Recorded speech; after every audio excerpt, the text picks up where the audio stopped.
Assalamualaikum warahmatullahi wabarakatuh. Yang saya hormati Bapak Bayu Ajari Tejo sebagai dosen bimbing skripsi saya dan Bapak Ibu penguji yang saya hormati. Terima kasih atas kesempatan dan waktu yang telah diberikan. Perkenalkan saya Raditya Bulaksono, mahasiswa S1 Manajemen IPB UGM. Pada kesempatan kali ini izinkan saya untuk mempresentasikan hasil tugas akhir skripsi saya yang berjudul Analisis Determinan Niat Adopsi Sepeda Motor Listrik di Indonesia.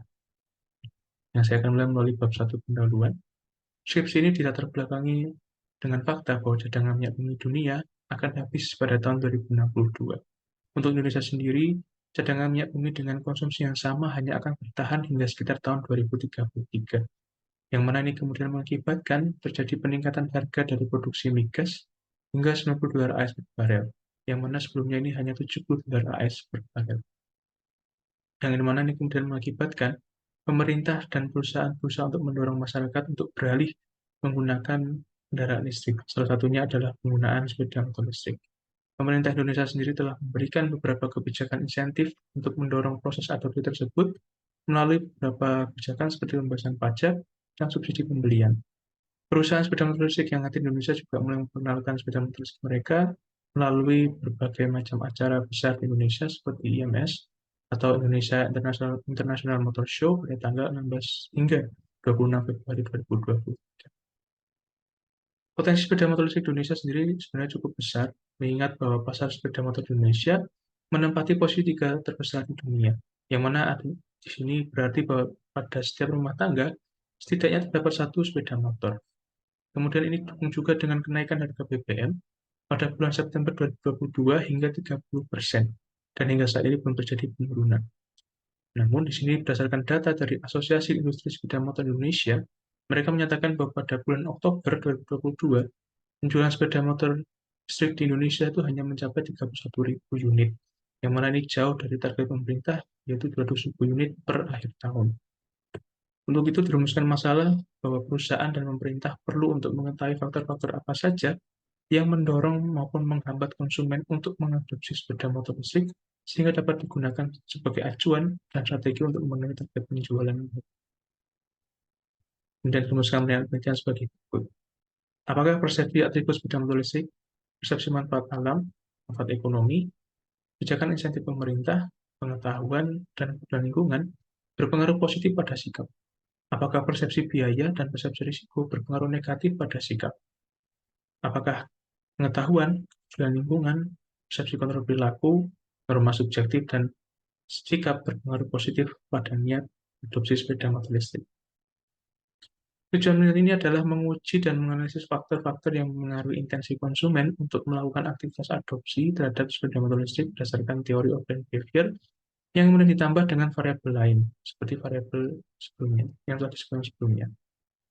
Dan ini merupakan penelitian aplikasi dari Multiningrum yang berjudul The Adoption of Electric Motorcycle, A Survey of Public Perception in Indonesia, yang mereka lakukan di Indonesia mulai pada tahun 2020. Kemudian bab kedua adalah alasan teori. Penelitian ini merupakan bagian dari topik Green Marketing, yaitu semua aktivitas yang dirumuskan untuk memfasilitasi serta memenuhi pertukaran nilai, tujuan untuk memenuhi kebutuhan atau keinginan manusia dengan harapan terjadinya dampak negatif yang rendah terhadap lingkungan atau alam. Dan ini juga menggunakan basis teori of human behavior atau TPP yang merupakan kelanjutan dari teori reason action atau TRA. TPP digunakan untuk mengenali dan memahami hubungan antara sikap dan perilaku individu. TPP menekankan pada sektor evaluasi rasional dari seorang manusia sebelum mengambil suatu keputusan. Perbedaan yang mendasar dari TPP dan TRA adalah penambahan adanya persepsi pengaruh perilaku pada TPP. Untuk profil ke-12 variabel adalah sebagai berikut. Pengetahuan merupakan informasi yang tersimpan dalam memori konsumen yang kemudian mempengaruhi evaluasi terhadap suatu informasi. Persepsi atribut produk didefinisikan sebagai impresi kebetulan seorang terhadap suatu produk tertentu. Persepsi manfaat alam merupakan penilaian manfaat yang seorang rasakan, khususnya terhadap lingkungan dari suatu aktivitas tertentu. Persepsi manfaat ekonomi merupakan kepercayaan seorang bahwa ketika melakukan suatu hal akan memberikan dampak positif secara ekonomi. Persepsi biaya merupakan kemungkinan kerugian dalam sektor keuangan. Persepsi resiko merupakan ekspektasi utilitas negatif yang muncul akibat pembelian suatu produk. Jadi kebijakan pemerintah merupakan kebijakan yang dibangun pemerintah untuk membantu mendorong konsumen supaya dapat melakukan suatu aktivitas tertentu. Dalam kasus ini adalah pembelian. Kemudian kemudahan lingkungan merupakan persepsi seorang dalam menilai dan bertindak sesuai dengan kondisi lingkungan sekitarnya. Norma subjektif merupakan persepsi individu tentang sejauh mana orang-orang yang berpengaruh dalam kehidupannya mendukung atau menolak suatu perilaku tertentu. Persepsi kontrol perilaku merupakan persepsi individu terkait sejauh mana tindakan tertentu dapat dilakukan dengan mudah atau sulit. Sikap sendiri merupakan tingkat evaluasi atau penilaian individu terhadap perilaku yang sedang atau akan dihadapi. Terakhir, minta adopsi merupakan tingkatan seberapa besar usaha konsumen untuk menggunakan atau melakukan proses pembelian. Berikut adalah model replikasi dari Multilingrum yang digunakan dalam penelitian ini. Berikutnya terkait dengan bab 3 metode penelitian. Penelitian ini menggunakan pendekatan penelitian kuantitatif, yang mana sumber data dari penelitian ini berasal dari angka, akan bersumber angka yang akan dihasilkan dari pengisian kuesioner yang dilakukan oleh responden. Tipe pengambilan data ini adalah self-administered questionnaire, yang mana responden akan mengisi kuesioner secara mandiri. Lokasi dan waktu penelitian ini atau pengambilan data adalah di Indonesia pada bulan November hingga Desember 2023. Alat analisis data yang digunakan adalah Smart PLS versi ketiga. Sampel dari penelitian ini menggunakan desain non-proportional sampling dengan metode proporsi sampling. Menurut Hare, jumlah sampel yang ideal dari penelitian ini adalah minimal 230 hingga 460. Populasi dari penelitian ini adalah seluruh masyarakat Indonesia, mengingat bahwa sepeda motor merupakan alat transportasi yang sangat umum digunakan di Indonesia. Kriteria sampel dari penelitian ini adalah warga negara Indonesia, minimal berusia 17 tahun dan memiliki SIM C dan aktif mengendarai sepeda motor sehari-hari. Untuk menjadikan sebuah konstruk dapat diukur, disusun definisi operasional sebagai berikut. Persepsi atribut sepeda motor listrik merujuk pada penilaian positif konsumen terkait dengan atribut yang dimiliki oleh sepeda motor listrik seperti kenyamanan, keamanan, dan performa. Persepsi manfaat alam didefinisikan sebagai penilaian konsumen terkait dengan pengaruh positif sepeda motor listrik pada lingkungan. Persepsi manfaat ekonomi merujuk pada penilaian konsumen terkait manfaat ekonomi yang dihasilkan dari sepeda motor listrik. Persepsi biaya merupakan penilaian konsumen terhadap biaya dari sepeda motor listrik apabila dibandingkan dengan sepeda motor konvensional. Persepsi resiko dapat dijadikan sebagai penilaian konsumen terkait dengan tingkat risiko yang mungkin muncul ketika menggunakan sepeda motor listrik. Persepsi kebijakan insentif pemerintah merujuk pada penilaian konsumen terkait dengan kebijakan insentif yang ditawarkan pemerintah Indonesia pada sepeda motor listrik.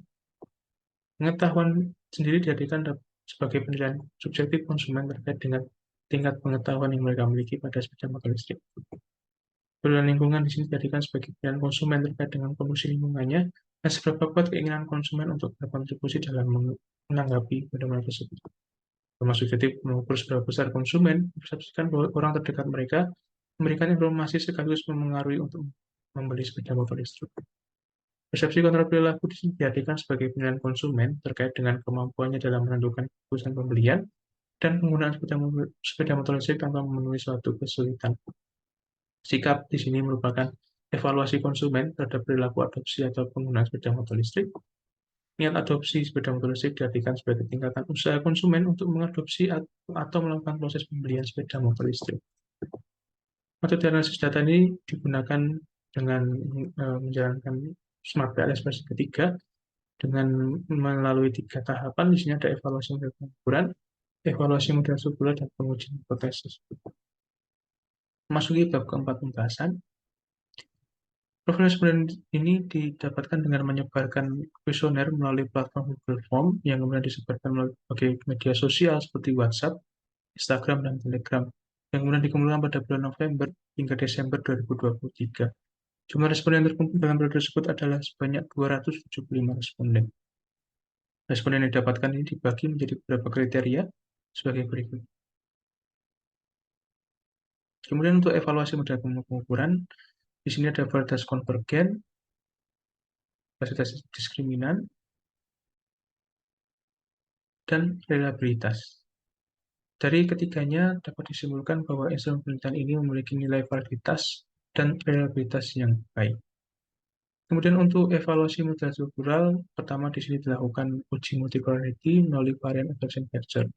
Dari nilai tersebut ditemukan bahwa sumber variabel adalah di bawah angka 5, sehingga model ini tidak memiliki permasalahan multicollinearity. Untuk efek saya sendiri, setidaknya ada 6 hubungan variabel yang termasuk kecil. Kemudian untuk hasil koefisien determinasi untuk R-squared dan R-squared adjusted ditemukan bahwa kemampuan model penelitian dalam mengenali variabel dependent adalah moderat. Kemudian untuk hasil predictive relevance, di sini ditemukan angka di atas 0, sehingga model ini memiliki nilai prediktif. Untuk statistik deskriptif sendiri, hampir keseluruhan variabel memiliki nilai rata yang tinggi hingga sangat tinggi. Hanya persepsi biaya dan persepsi risiko yang berada di angka menengah. Kemudian untuk pengujian hipotesis. Agar hipotesis dapat diterima atau didukung, maka nilai T statistik harus berada di angka 1,96 untuk signifikansi 95% dan p-value harus di bawah angka 0,05. Masuk kesimpulan dan saran. Berdasarkan hipotesis yang telah diuji sebelumnya, maka dapat disimpulkan sebagai berikut. Persepsi atribut sepeda motor listrik, persepsi manfaat alam, persepsi manfaat ekonomi, kebijakan instansi pemerintah, dan pengetahuan memiliki hubungan positif dan signifikan pada sikap.